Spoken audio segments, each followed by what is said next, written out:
Assalamu Walaikum. Hello friends, how are you? Welcome back to my another video. In this video, I am going to show you how to insert dot border to shape in Affinity Publisher. Let's get started. Firstly, we have to open a Affinity Publisher document. Then go to the blank page. Then go to the tools section and select the shapes drop down menu, and we can see here many shapes. Now I am select the diamond shape.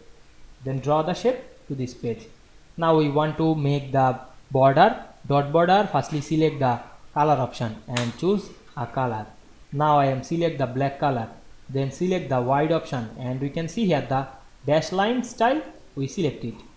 Now we select the boot cap option, and we can see we make the border dash very easily. Then click outside of the shape.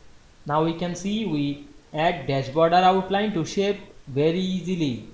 I hope you enjoyed the video. Please like, comment, share and subscribe my channel. Thanks for watching.